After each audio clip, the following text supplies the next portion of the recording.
Welcome to the Mother-Daughter-ish podcast. It's your mama's favorite podcast. And the podcast your daughter always wanted. This is Miss Dawn. And Angelique. From the 713. Houston, y'all. Get connected and stay connected weekly as new shows debut on Sunday, Wednesday, and please check out our Saturday Out and About showcases. Enjoy the show. Please subscribe, like, share, comment, and tell every woman on the planet that you know about our show. Here's our show for today.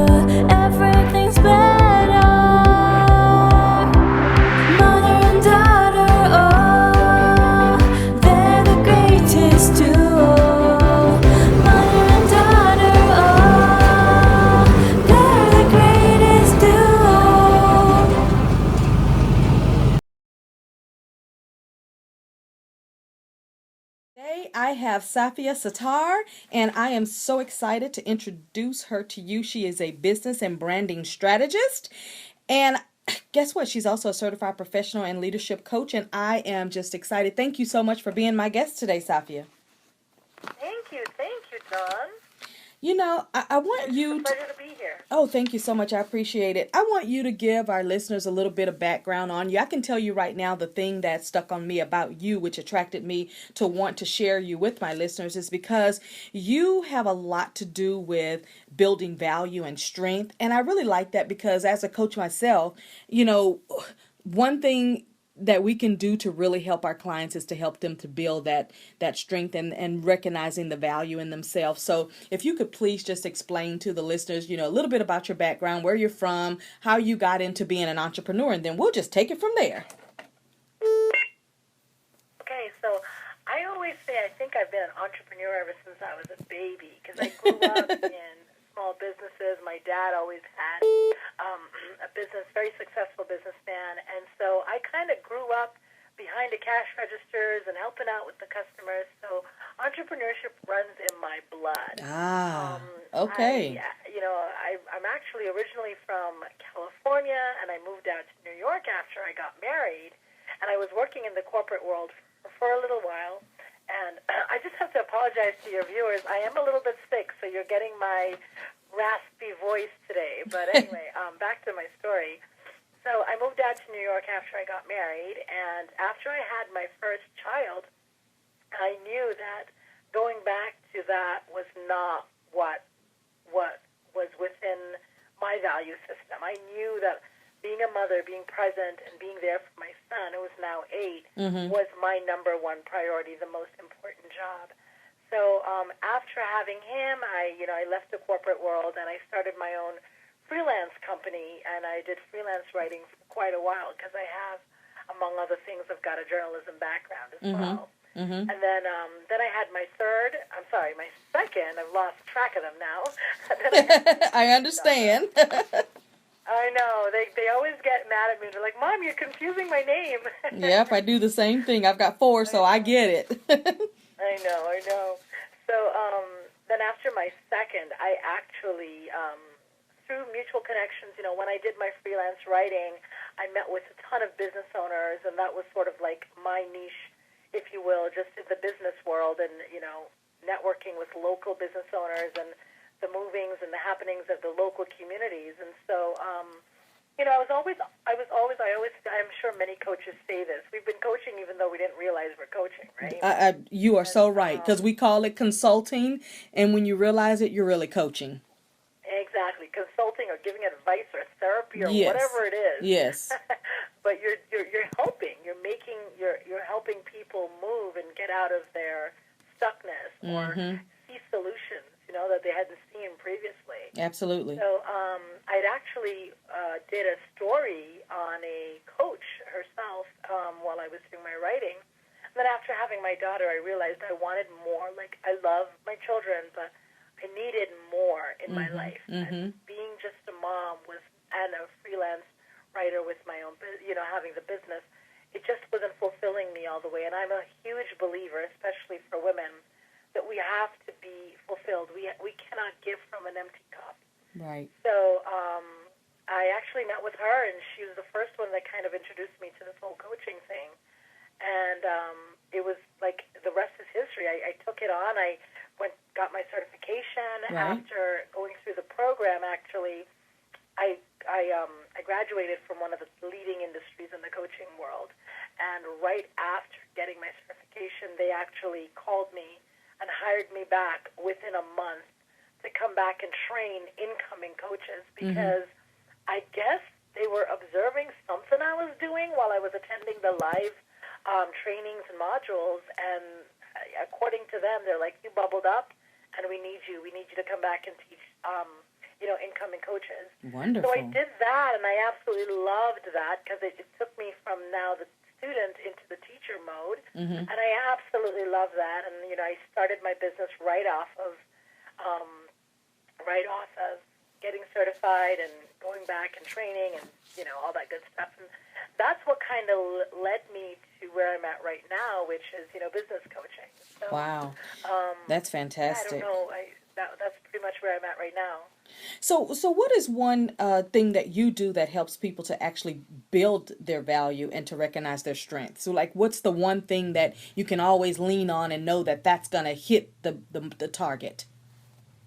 Well, the thing is, I do believe that, when we are fully aligned with who we are at our core, when we know what those values are, a lot of the times I think what happens is we get caught up, especially as entrepreneurs, in all the things that we should be doing, and the latest fads, and the latest this, that, and the others, and and it's easy to just kind of lose why we really started, or what we're really here for. Right. And as much as I think that everybody starts out with that big vision and that big sort of aspirations towards that, I think in the journey of gaining success and gaining traction, I've seen it so many times people lose sight of that vision.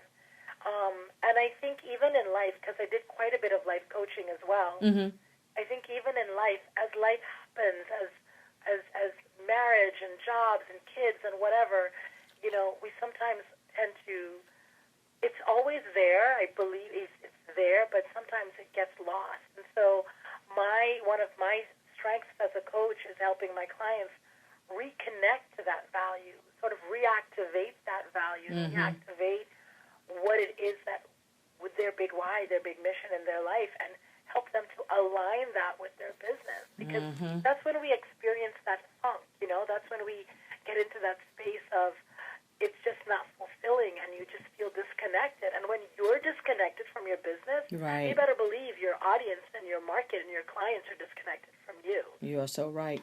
You are so right. I love that you said that. I know that I saw a post on Facebook last week, and a lady put a post out, and she said, for anybody who's not putting their children and family first, she said something very harsh like, shame on you and you don't deserve to be a parent. And I just replied back and I said, I disagree. And then she said, tell me why. And I said, I believe that when we give to everyone else and we don't make sure that our cup is full, we end up depleted with no one to help fill our cup. She said, you know what? I never thought about it like that. But it was just amazing that people in 2017 still feel like if they're not giving their 100% to everybody else and only give their self what's left over, that they're no good. And it's like, no, I need to give me 100% so that I can even share anything to help build you. Absolutely. And see, that's the thing that really gets me. That's the thing that really I'm so passionate about. Especially, I don't just cater to women. I work with men and right. women. But by default, a lot of women sort of gravitate towards coaching. Right. I see it so many times, and that's just that limiting belief system that, they kind of adapted and are conditioned to. Right. And, I see it so many times. Look, I always tell my clients, I always tell people, anybody I tell, you have to grow yourself first before you can grow your business. That's right. It starts from the inside out, and I look at my children, yes. and I know I'm probably deviating a little bit, but I look at my children, and there are days when, there are times in my business where I'm working longer hours and, putting in more time than I would in other cases when I'm launching, when I'm doing a project, whatever the case may be. And they'll see me, and, they'll have their requests, like, Mom, I feel like you're working a lot lately, and I would, explain to them the value and the importance of this, and they get it, and my kids, Mother's Day is coming up, and my daughter, she's practicing at school. She's only in kindergarten, but she's like, my mom is a coach and she helps people in their life. That's what she doesn't know. She's 6 years old. Oh. She was so proud of that, and that's part of my big why. I want to be able that my children can see that, no, you take care of you and you can take care of others, and you don't have to sort of jeopardize one for the other. Right, right.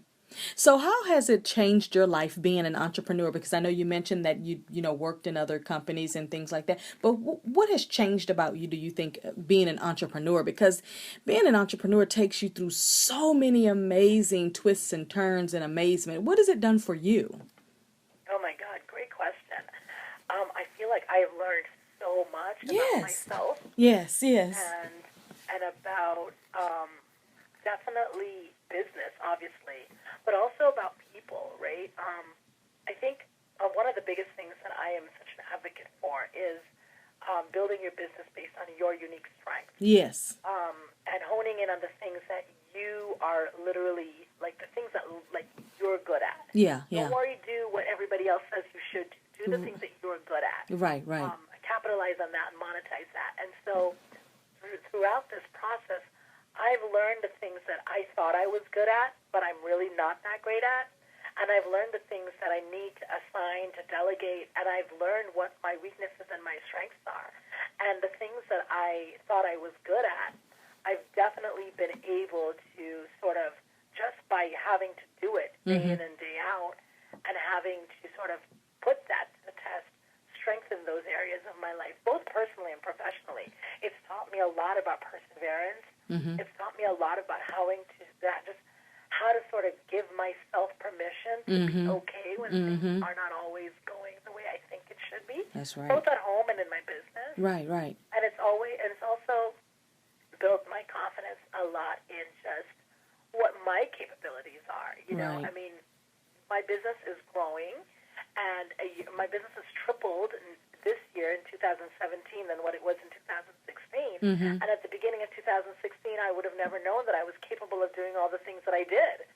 That's right. In this 1 year. So there's so much that it's taught me, and I absolutely love it. And it's not easy, that. Yeah. But I absolutely love it. Right, and I'll tell you one of the common threads, just in the last 2 weeks of me interviewing individuals, one of the common threads that you just revealed to me, and I take a lot of notes, and so when I start writing the same note over and over, and this note I've been writing over and over, when I ask people what has changed them about being an entrepreneur, the one thing they say is, it has taught them about themselves. The other thing is doing you, basically. Do your thing and not whatever the trend is. So that is such a common thread. And I'm so glad that, it just tells me that I'm in the right space. I'm talking to the right people. I'm sharing the right people with the listeners. So thank you for and you already know you didn't even know I was going to ask you that question. So that's what tells me it's so real and it's so authentic, and that it must be really the thing that gives all of us entrepreneurs that extra oomph that we need to keep going, right? Absolutely, especially in this online space, right? Yeah. In the online space,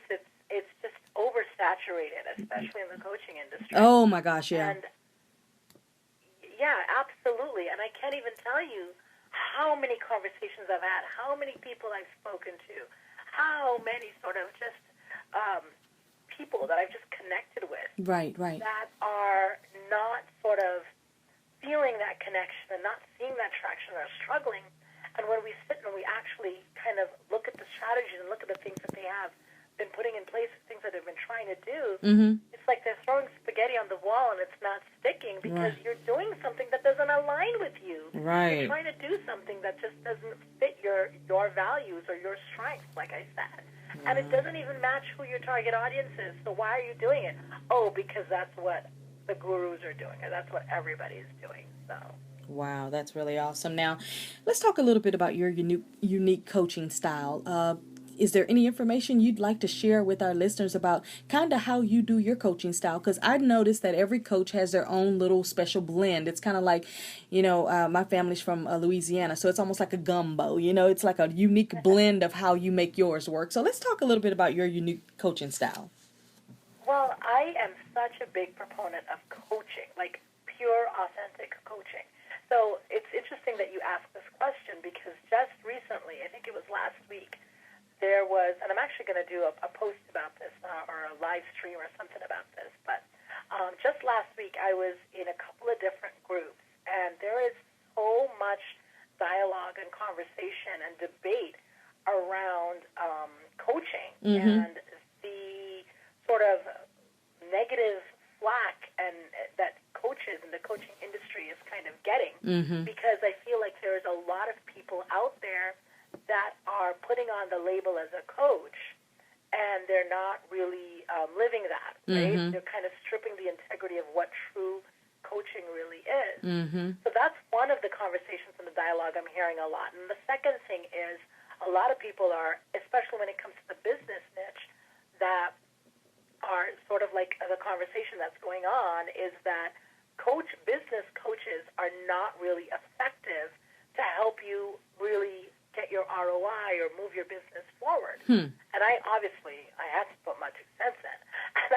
And I definitely engaged in those conversations because, there's this sort of blend between consulting and strategizing and actually coaching. And there's this whole thing about, well, coaching really just asks you all these questions and helps you think about the answers that are within you, and how does that really help you in your business? If you don't know, you don't know, right? And so I thought it was interesting because, in the coach training that I've received is top-notch, and I value it so much because as a coach, what we're supposed to do is really empower our clients to move from functional to optimal, right? And as a coach, we do believe, or I do subscribe to the belief system that your answers are within you. You just need the right support systems and the right strategies to help you activate them, right? Now, there's a lot of people out there, I know, like other business coaches that are strategists, so to speak, that will specifically tell their clients, do this X, Y, Z, X, Y, Z. Now, there's people out there that want that. So in my case, I sort of do a hybrid because I do believe in the pureness of coaching, and I do see the shifts that it makes in my clients. But I also know to meet them where they're at when there are times where they need strategy. They need consulting. They need mentorship. So it's about knowing when to apply each, you know what I mean? Like, I'll give you an example. I've been working with a client, and we've been working on putting her studio together. We've been working on putting her, she's in the health industry, and we've been working on putting, like, her coaching program for her health. Now, for her health coaching part of her business. And we've been working together for quite a while, and she's made such progress. She's doing so many amazing things. But she came to one of my last sessions with her, and she was completely blocked. She had so many other things going on in her life and in her other business that she was blocked from being able to sort of show up for the coaching element of her business and helping her coaching business going. Now, if I did not step into the role of asking the right questions, of being there as a coach in the pure integrity of what coaching is, I would have completely bypassed the needs of my client, and I might have said, you need to do X, Y, or Z so that you can do X, Y, or Z. When that client did not need that, she wasn't showing up. She would not have showed up. Her coaching, whatever it is that she produced, would not have amounted to anything because she was blocked by her other issues, her mindset. I obviously don't want to go into all of that here. That's the importance of coaching. That's the importance of being able to shift your energy and shift your perspective around what's going on and release the blocks around that and help that client to come to their answers upon them on their own. How it's so much more empowering when you are able to make your own decisions versus when someone tells you what to do. That is so true. That's sort of the answer to your question. For me, that's my style. My style is knowing when my clients need me to be a coach, knowing when my clients need us to buckle down, or we do like killer, kick-ass strategies, and being a mentor and being a consultant. And I take it personally when I see there's a lot of, like I said before, dialogue out there knocking coaches and knocking business coaches in particular for not being able to get those results for their clients. That is so true. But, but we have to also, as coaches, just think that, sometimes people are just not as educated as they need to know about coaches. Because I can tell you in 2008, when I got my coaching certification, I didn't really know what coaches, were supposed to really be doing. I just know that I tried to hire a few and they were intimidated to work with me. They're like, well, no, you've already made your millions. You've already done this. We don't really, I mean, like, you're more successful than me. And I was like, but it's not about that. I still need your expertise no matter how many dollars are in the account. It doesn't matter. So I think a lot of people are just not, they just don't know what a coach is really there to do. And they think that a coach is going to hold their hand and write the papers for them and do this for them. And it's just not that. And I'm so glad that you get involved in those forum and those conversations where people are kind of knocking coaches, because guess what? You'll end up teaching them, well, you may think it's this way, but here's what a coach really does. And then somebody can, again, refrain from, thinking that it's a different kind of way. And I know that a lot of, people that are, I put air quotes up, calling themselves coaches, have kind of, given the good ones a bad name or a sour taste in others' mouth. But hey, we just have to keep doing what we do to help our clients, right? Absolutely. And I think another thing is there's this huge misconception that coaching is all about like the woo-woo stuff. Yes. Yes. Or it's like, they're just going to cheerlead, and it's just all about cheerleading and championing you and all this woo-woo mindset stuff. And it's like there's this, again, misconception that as a coach, you're not able to implement strategies. And it's the furthest thing from the truth. Mm-hmm. You're right. You're right. Strategies, I mean, yes, you guide your clients. Yes, you empower your clients. But again, like I've seen it time and time again, I've had clients hire me and they want me to tell them what to do. Right. But we partnered together. I always say coaching is a partnership. Right. I am not any superior to you. I'm not, it's a partnership, and these are things that we create together. That's right. That are aligned with your values, and that's just my way. I mean, I'm sure everybody has their own way. Right. But that's just my style. Wow. So let's talk a little bit about the youth that you mentor. I love that you're getting into the minds of the youth because, hey, that's our future, right? Mm-hmm. So tell me a little bit about your mentorship. Well, so I'm here in New York, and my background is actually in the Caribbean, from Guyana. Mm-hmm. And so there is a huge Indo-Caribbean population here in New York. And, as with many minority groups, there's not enough support. There's not enough resources. There's not enough education and dollars, government dollars, going to these communities that are so underserved. So a few years ago, I actually got involved with the organization, their ICA Young organization. That was, oh my God, I'm so proud of the stuff that they've been able to achieve because it's ran by a bunch of young, I don't know how the right words to say, but they're young, zestful, ambitious youth that are also within, when I say youth, I'm not talking about teenagers, like in their 30s, like young in comparison to what you think older organizations would be. Right. And their mission and their passion is to help serve this community. So I have been a mentor for this community, mentoring young girls for quite a while, and they've had several successful galas where we've did fundraising galas and earned a lot of money for the community, sold out. It was, again, this is one of the things that, I always tell people, is say yes and figure it out later.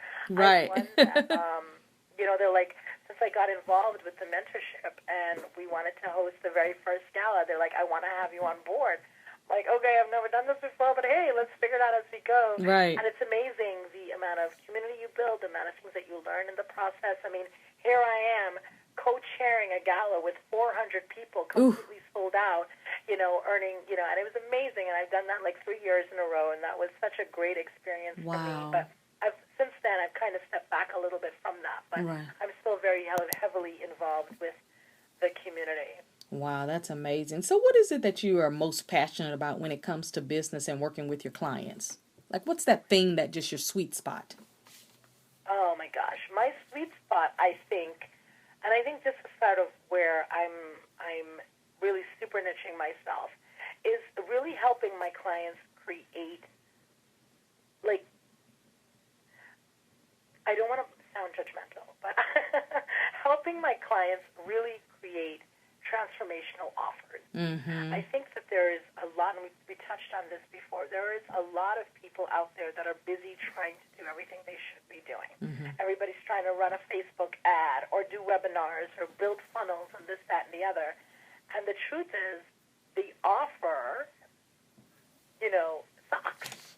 And I think and I heard somebody said it once in a group, if you've got and I'm going to be PG-13, if you've got crap at the top of your funnel, everything that's going to trickle out is going to be crap. Mm-hmm. More crap. You might get a lot of leads and a lot of eyes on you, but if your core offer, the product, the solution that you sell, is not providing results for your clients, then, your business is not going to be sustainable.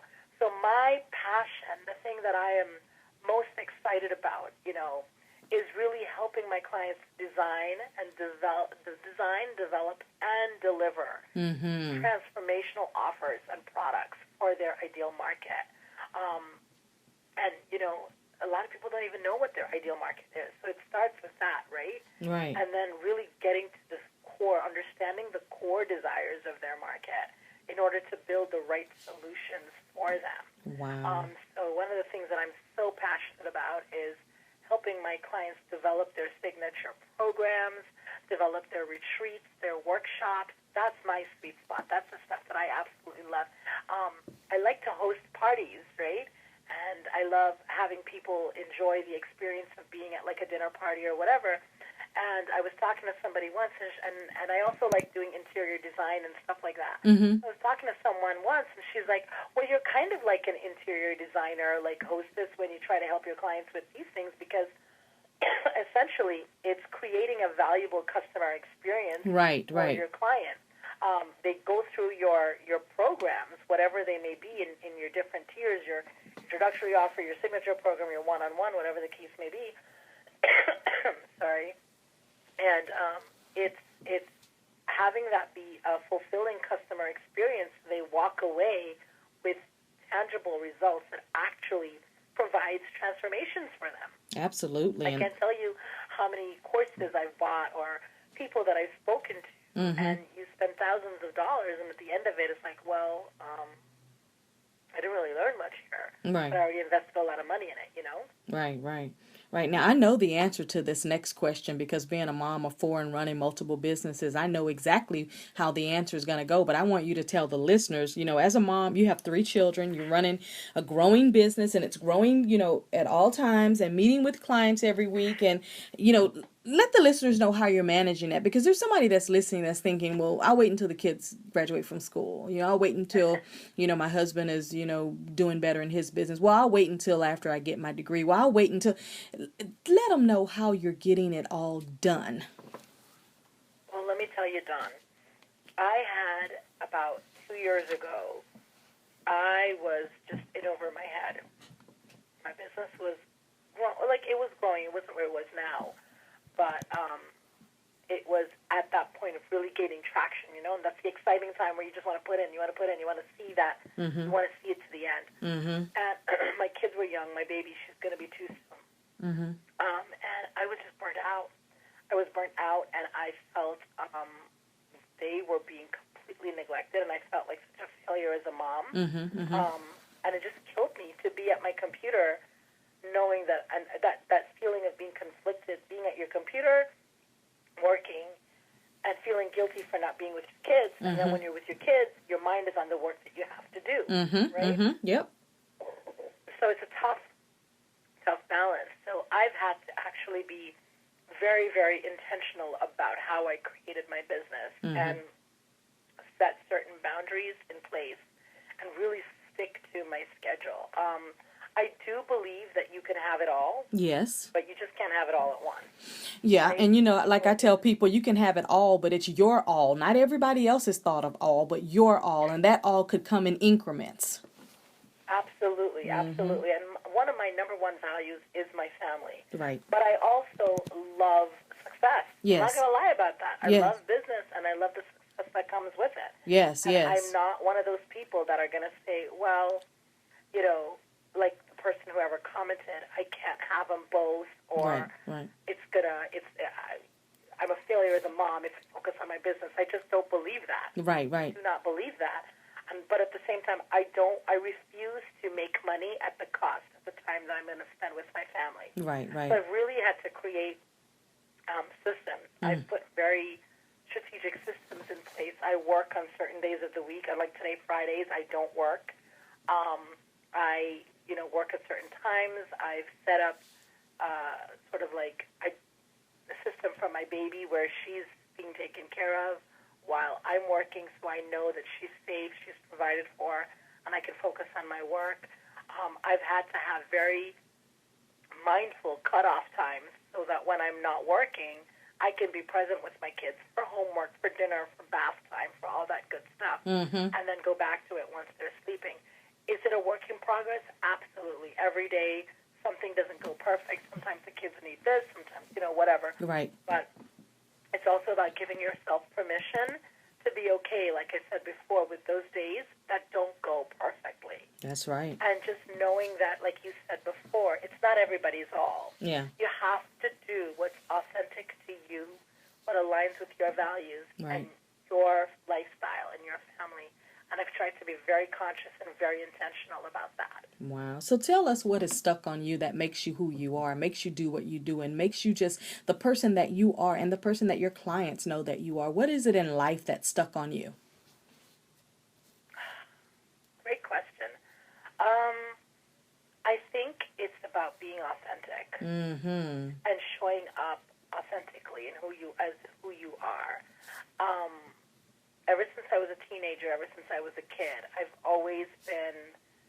never been afraid to stand for what I believe in, despite if I was the most popular girl or not. Right. There you go. And I've tried to live my life that way and run my business and my family that way. Right. And that sense of authenticity, it really is something, because when you believe and are confident in who you are at your core, you're untouchable. Yes, right. You are so right about that. You're going to have your moments. You're going to have your ups and your downs. When you know who you are at your core, and when you can stand powerfully, confidently, and authentically in that, like you can achieve and accomplish anything. Anything you want. And I think that's the answer to that question for me. Fantastic. Now let our listeners know where they can find you. So you can find my services at SafiaSattaur.com. My website is currently under rebrand, but go ahead and check it out anyway. SafiaSattaur.com or on Facebook. I'm not big on Twitter, but I'm definitely on Facebook. Okay, good. And I'm going to spell that name. It's S as in Sam, A-F as in Frank, I-A, and then the Sattaur is S-A-T-T-A-U-R. And I have a final question for you. Now, we can go find anything about anybody on Google that we want to, but share with my listeners, what is it about you that you'd like to share with us that we could not Google about you? That you could not Google about. No matter how deep, even if we go to the advanced Google, we couldn't find that out about you. That's a tough one. Is it? Does it have to be personal? Or it can be whatever you want to share. It could be that you're a renowned chef. It could be that, you like to hula hoop. I mean, anything. Well, you know what? I think I'm the next American Idol. Okay. And it's coming back, so you could be. It's coming back? It's coming back, and with no age restrictions. Oh, really? That'll be an interesting twist. So you can sing? Is that your talent?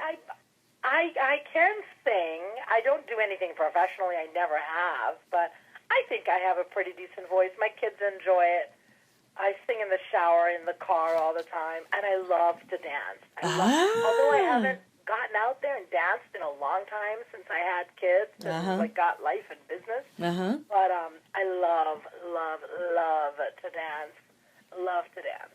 That is so awesome. Now, see, that was not too bad, was it? No, it wasn't. Well, thank you so much for being my guest today. I so appreciate you just, muddling right through it, even with the cold and all. You sound just fine, so don't worry about that. But thank you so much for being my guest today. Thank you. I enjoyed it so much. Thanks for having me. You are so welcome. And to our listeners, You are listening to Stuck on Miss Dawn, and I want you to think about those things that have stuck on you that makes you who you are. And until next time, just think about that. And you are listening to... Hey, it's Miss Dawn. You wondering how you can support our show, Mother-Daughter-ish? We have CashApp, we have PayPal, and we do have Vimeo. Support our show so that we can reach out to more women. Our goal is to reach and build a community of 1 million women. Why don't you come on and help us do that?